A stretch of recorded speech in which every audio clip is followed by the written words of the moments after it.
if can we really let everybody in the world in? Well, no.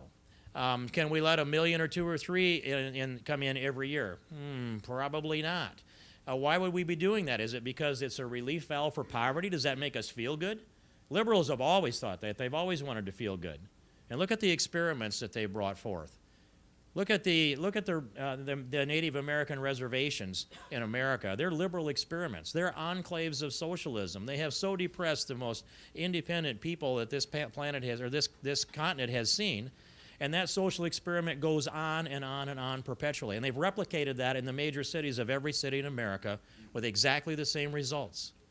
And we sit here trying to bring forward the rule of law and personal responsibility and have our values promoted while we're being undermined by a constantly open border. How many are too many? Well, I can tell you right now, the ones that are coming are too many. And I'll pull a number here and just say that number needs to be actually ratcheted down. But we are, the administration announced about a week and a half ago that they were going to be creating, this is an administration that claims they create jobs, 95,000 jobs a month. So, okay, how many is that a year? Well, 1,140,000 would be what that is.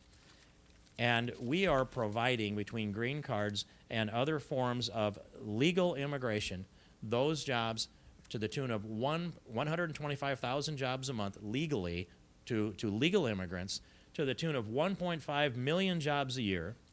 So if the economy has to grow at the tune of 1.5 million jobs a year in order to keep up with the legal immigration, and we're only going to produce 95,000 a month, so we have a net loss just with the legal immigration, and the economy as projected by President Obama, we're going to be 360,000 jobs short, even if accommodating the legal immigrants that come into this country to work. They don't all come into work. That's the ones that come into work. Now, that's a negative equation. So I'd like to index this thing in a fashion that we could lower the legal immigration to make it adjust to the job numbers that are created. I mean, why in the world would we want to be a nation that's a welfare state that brings people in even legally that are going to overflow into this system and create more demand for jobs than actually exist? And furthermore, we're a welfare state because, it's Robert Rector's study, I was remembering those numbers, $32,000 in overall drawdown of welfare benefits and $9,000 in taxes paid by that high school dropout family of 4. So I was in that $23,000 range. Was it $22,239, or what was that exact number? Do you remember, Robert? I just tested him. He is actually the guy that's numbers have saved America from the open borders agenda. So why would we drive down first of all, wait a minute, I better lay another principle down here. Labor is a commodity. I mean, we have gold and oil and corn and beans and all these things that are in the commodities, but labor is also a commodity. And it needs to be established by supply and demand in the marketplace. If you have an oversupply of labor, especially lower skilled, lower educated labor, you're going to have low wages. And I mean, I grew up in the town that was the flagship town for Iowa beef packers, which now is a part of Tyson.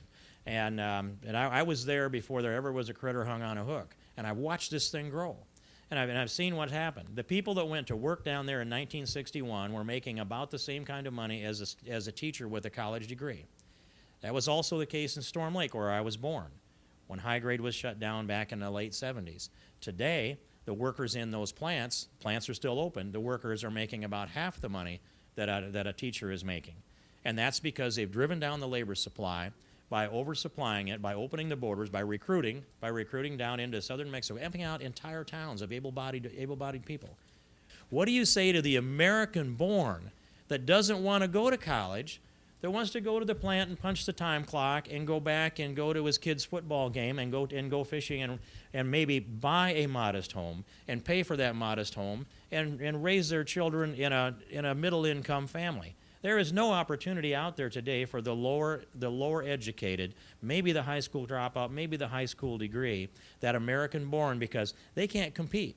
They can't compete with the illegal labor that's out there that's far more nimble, far more mobile.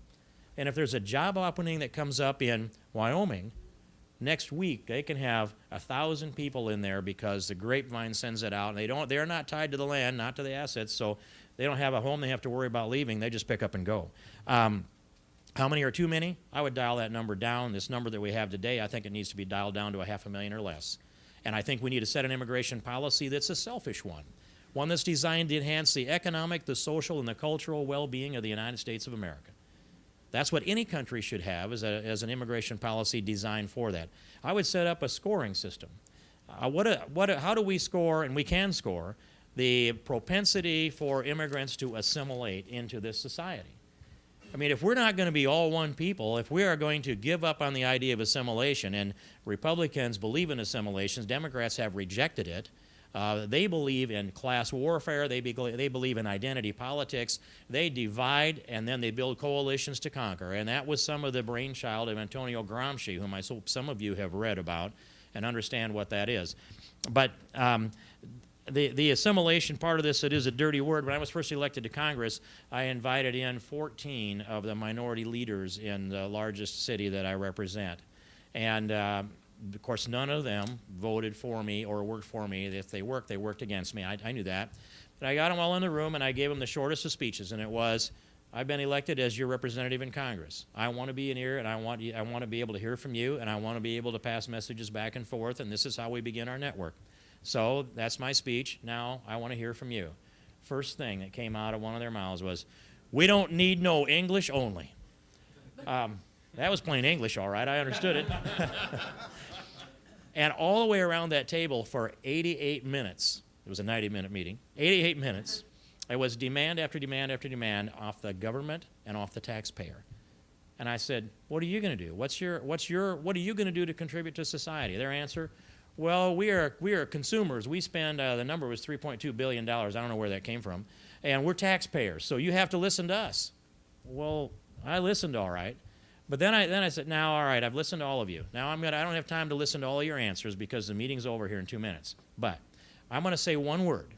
And I want you to all sit up on the front of your chair, and I'm going to want to watch your body language and hear what you all say simultaneously. Get up on the front of your chair, get ready, because this meeting's going to be over inside of a minute. And I'm going to say one word, and I want to hear your reaction. And so they all got up on the front of their chairs, and they were actually pretty good. One was a nun. And I said, assimilation. It was, no, we hate it, we despise it, you're stealing our culture. We reject assimilation. Well, you're going to come to America and you don't want to become an American?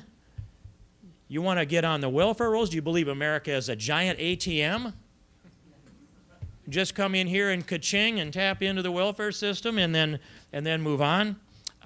We can't build a country if we don't build a country on people that believe in the rule of law, that are self-sustaining, self-providing, self-reliant, and have a vision of a common sense of pulling together.